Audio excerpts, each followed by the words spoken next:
9 or 10 years old, my aunt and uncle adopted a baby girl who was fairly malnourished. And unfortunately, this is a reality for millions of people worldwide. According to the National Food Program, approximately 800 million people are considered starving.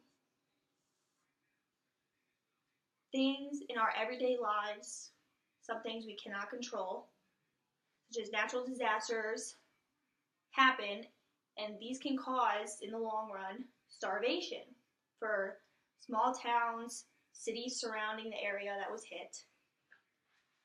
Other problems, such as deforestation, those are man-made problems that we can change. We have the power to be the change. North American Farmer Association says that natural disasters often strike and hurt the agriculture. A drought is the leading natural disaster that causes starvation. Now, drought occurs when there is a long period of time that has no rainfall. And this is bad for farmlands because without water, the crops can't grow. They need water and sunlight. Without the water, they go dry. And this is bad for companies in the area that rely on the agriculture as their main source of produce. When there's a short in produce, the demand spikes. Now, unfortunately, any family that lives in the area can't afford to pay, are not fortunate enough to be able to pay to buy such high-priced produce, so they'll go without it. And this can lead to being hungry. About 5 or 6 years ago, an earthquake struck Haiti, and they have still not recovered. The International Organization of Migration says that approximately 80,000 people in Haiti go every night without a roof over their head. Now, Haiti is not a large country to begin with, so 80,000 of its people are living without roofs, without food, without shelter, clothing, and families are sending their children out without any nutrition whatsoever. Now, a small family there is typically 3 or 4, 5 people. And these people share rations for one person for their dinner.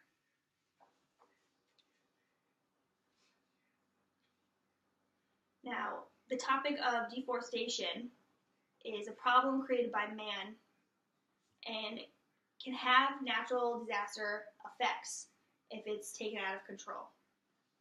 Now, this picture shows what happens when deforestation is taken out of control. This is a city or maybe a town that is completely overrun. The trees are gone. The farmlands look dried up. There's no rivers or any lakes. There's no water. There's no houses in the area, nothing. Now, a country that has been most affected recently by the deforestation is Madagascar. Their rivers are being completely overrun with soil from erosion. Now, erosion occurs when the trees are removed permanently. The roots of the trees are what's holding the soil together, and when the roots are gone, that's when erosion starts. Now, all this soil piling into the rivers can cause floods. And floods are another natural disaster that can be dangerous to nearby cities and towns, farmlands.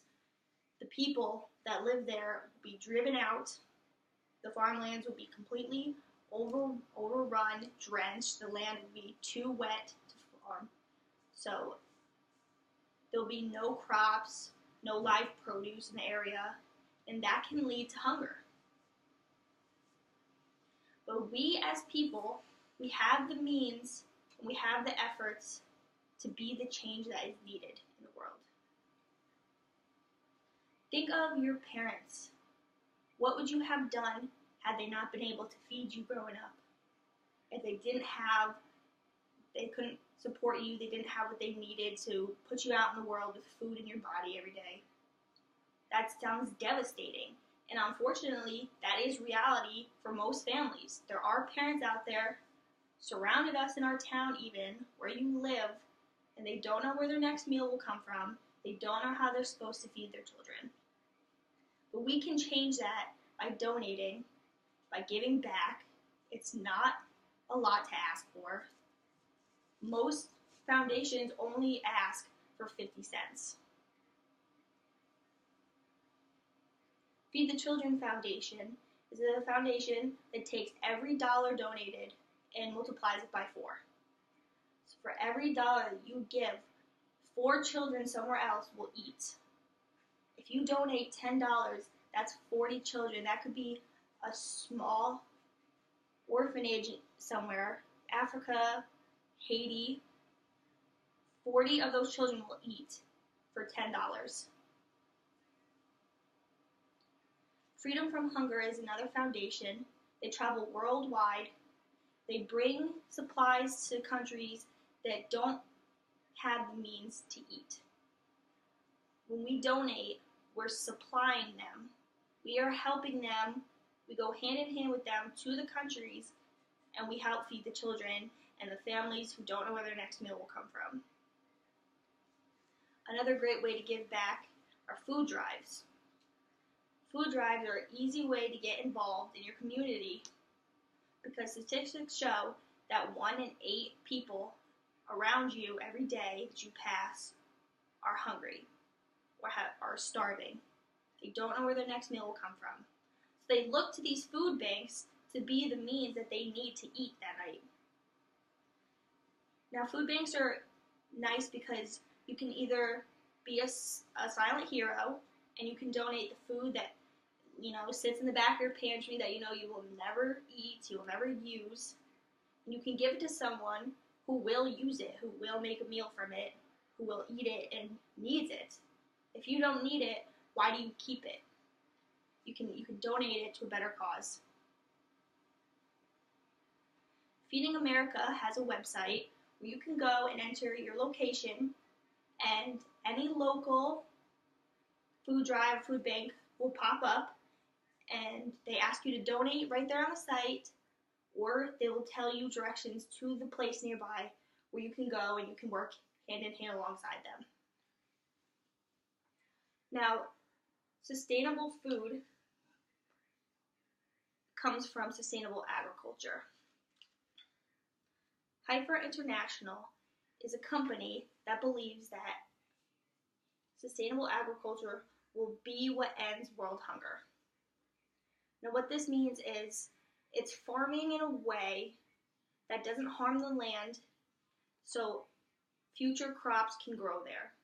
So it can be farmed on over and over and over again. No new soil needs to be put down. No lands need to be cleared for the farming. It can just be used again and again. And hunger is a scary thing, and it's a scary thing to think about.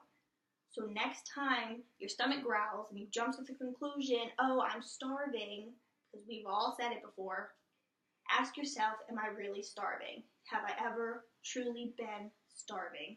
Then think about somebody who lives close to you who might actually be starving. Someone you pass in the street. You walk by today on your way to work, they could be starving, and we could be the ones that help them.